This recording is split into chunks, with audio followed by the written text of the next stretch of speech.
What's going on, guys? Welcome back to the channel. Well, I broke the clutch brake, and well, I guess I did. I'll say I did anyway, because I may have. Generally what happens when these break, especially have two little ears inside of here that go in splines on the input shaft, and whenever you push the clutch pedal down, it sandwiches this between the back of the throwout bearing and the front of the transmission, stops the input shaft from turning so you can get it in gear. Generally when these little tabs get broke off like this, it is because you mashed the clutch all the way to the floor and engaged this while the truck was still in gear and moving, and that can happen you know, if you mash it to the floor, come up to a stop sign, or if you're trying to go forward, reverse, backing up, and you're not thinking and you mash it down all the way before you pull it out of gear, say if you're, you know, kind of in a hurry or something. So I'm not sure exactly when this broke, but I could have did this, but it's about wore out anyway, so it could have just broke. The lining's about going on it, as you can see there.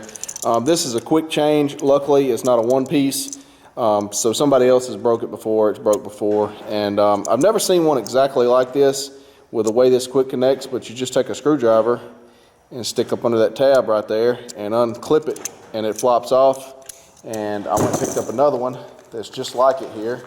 And I'm gonna give you guys the part number. That way, if you need one, you'll know what to get. This is what I went to get. Napa had it in stock. Yeah, it's a 2-inch. This is a 2-inch clutch brake. That's what this is. I took the old one off. You can see the tabs on that one that's supposed to be on the other one. And the lining is a good bit thicker. I don't know if the camera's picking that up, but anyway.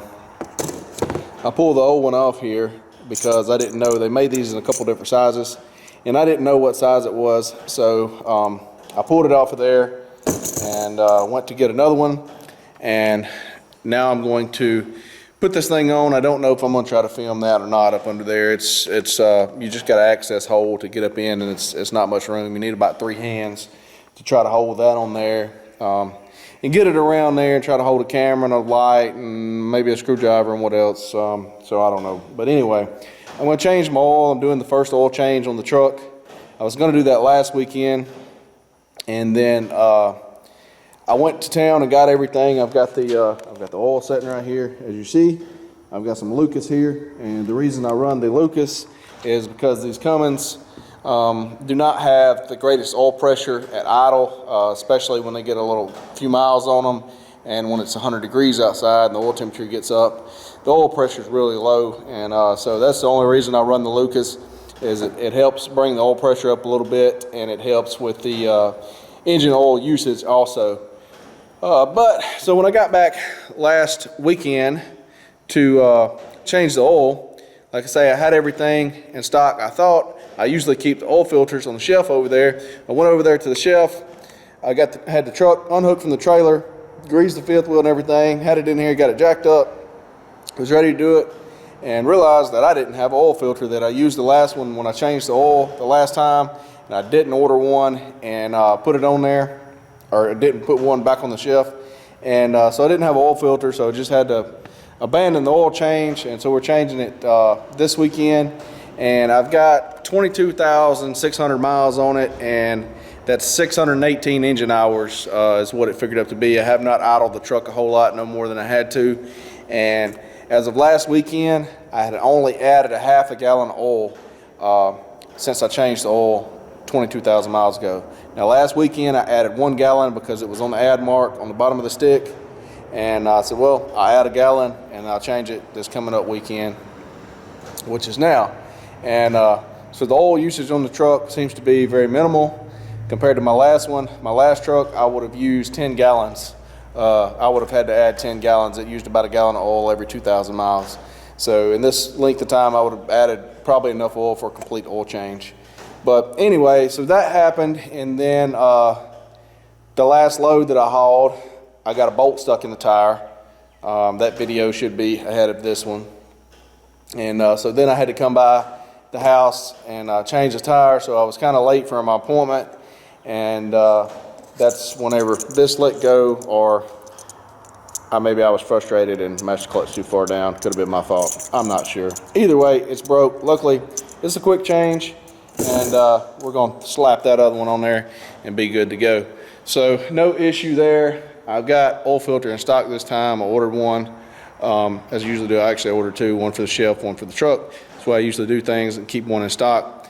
That's actually the first time I've ever forgot to reorder one and not have one. So anyway, I'll turn you guys around here. We're gonna get the oil pan rolled up under here so we can get this oil drained.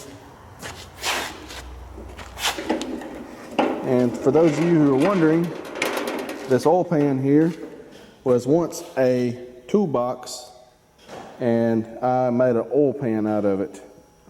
There's a video somewhere on my channel, a couple videos when I built this, but anyway, it's still working very good several years later.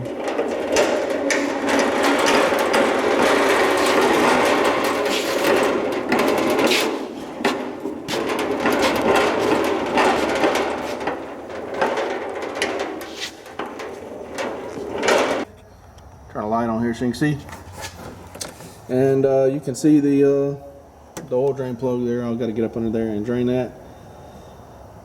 My truck is kind of dusty. I went to a place to deliver this last load, and man, it was really dusty out there. It's like a really fine powder, and my truck was actually clean before I went to that place, and it covered the whole truck, wheels, the tires, even my boots. If you see, it's still on my boots and stuff there.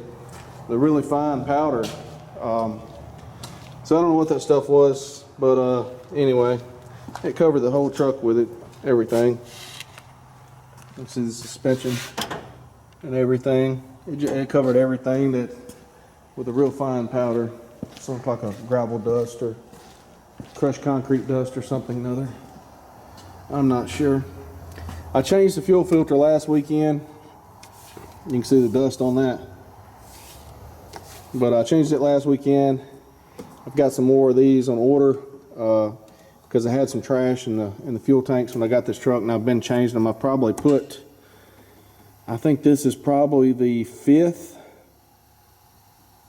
Yeah, I've got one left. I ordered 6 originally. This is the 5th filter that I've put in there in 22,000 miles. And so they've been clogging up pretty quick. And I put some fuel tank treatment in there to kill the algae, because some algae growing in the fuel. This truck set up for a while with empty tanks, and I guess it had some water in it and got algae growing in it. But this will fill up, and you can see the algae floating around in there. And then there's a drain on the bottom of these Davco fuel filters down here. I don't know if the camera's picking that up. There's a drain right here. You open up, and then there's so much built up in the bottom, you actually got to take like brake clean or something and flush out that drain right there. But anyway, I've got that handle, so just gonna do an oil change and grease everything and throw that clutch brake on there, and we should be good to go. Guys, I figured I would attempt to film this, but it's probably not gonna go very well. This is the hole I got. I've got this inspection cover removed right here. This is clutch brake. It's got to go in that gap up there, and there's some notches in that input shaft that you probably can't see that's got to line up, and then it snaps back together. So we're going to try to stick this thing in here, and as I say, I'm probably going to have to turn the camera off so I can get it up in there or whatnot, but I figured at least I would give it a shot. Well, I got it hung on there. I need to rotate it around now. Get the snap to the bottom. It'd probably be easier if I rotated the engine around so I could see where the notches line up. But I don't know. I'm gonna try to do it without doing that. I'm gonna have to put the camera down, I believe.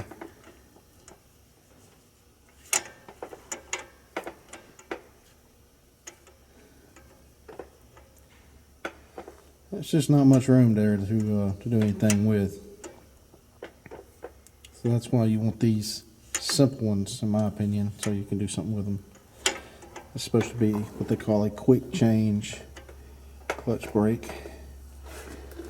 I think I've got it right there in the notch. I don't think you're going to be able to see that, but I've got it in the notch right there. Got it rotated around. All I gotta do is snap it together now. I don't know if I'm gonna be able to do that with my hands or if I'm gonna have to have a couple screwdrivers to push on it. I don't got enough strength right there in my fingertips. You can't really get to it too good. Maybe my thumb's got enough strength. No. I might have to get something. All I like is snapping it together right there, and it'll be on there, as you see. I just got to get something right there. Probably 2 screwdrivers, just so I can go click. That's all it likes. Alright guys, I got it snapped together. You can see how I did that. I put a screwdriver on one side and a pry bar on the other on each side of those notches right there. And set the camera down and used both hands and pushed on it, snapped it together. And as you can see, we got her back in there. That should work. I really like that quick change style right there. I think it's going to work pretty good. So if this was not the split style, obviously if it was just the factory style, you would have to remove the transmission to replace that. But being inside, they've got these quick change styles. That one right there, it's pretty easy. I really like that design. You can see if you was having to use one with the roll pins how that would be. That would not work very well up in there where this is at on this Volvo. Just not a whole lot of room there to work with.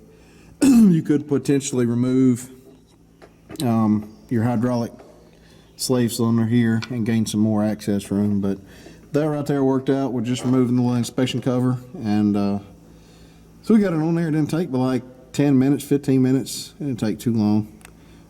Not that big a deal. Alright, we're getting ready to drain the oil out here in our oil drain pan. There's already some oil in this pan. It'll hold enough for about 2 oil changes. It's 20-something gallon capacity. It's just a 1/2 inch square drive on this plug here. And hopefully we don't take a bath in this mess. Hopefully. There we go.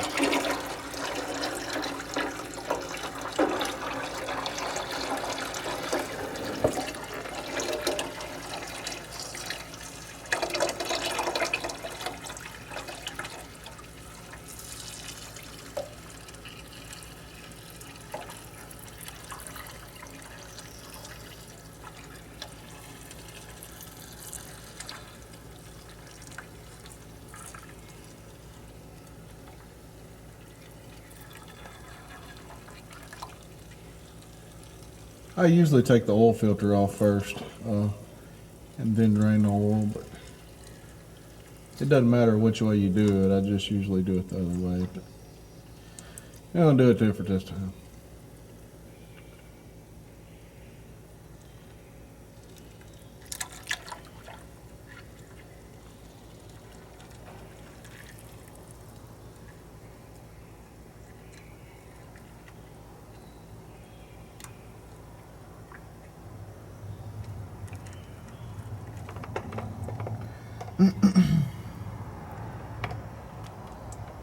Could have saved myself that $12 gallon and $13 gallon of oil if I'd have changed it last week, if I'd had the oil filter, but oh well.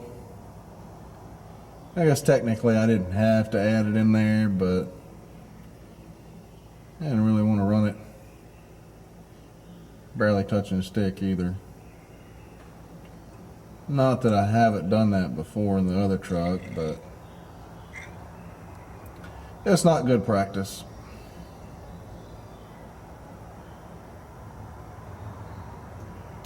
So I'm just going to let that finish draining there for a while, and I'll put the plug back in and we'll do the filter. Can you see me now? It's always real nice whenever the oil from the oil filter splashes all in your face and eye and everything else. That's really nice. The oil filter is located right above the front axle on a Volvo. Man, I got this stuff everywhere. Anyway, when you unscrew the oil filter and the oil starts to drain down, it splashes on the front axle and splashes all in your face about half the time. So anyway, let me get this cleaned off and then we'll get the new oil filter installed. Alrighty, for those of you who do not know, there's the front axle. You see the oil everywhere. There's the big oil filter up there. And whenever you unscrew it, oil hits the front axle, splatters everywhere, as you can see.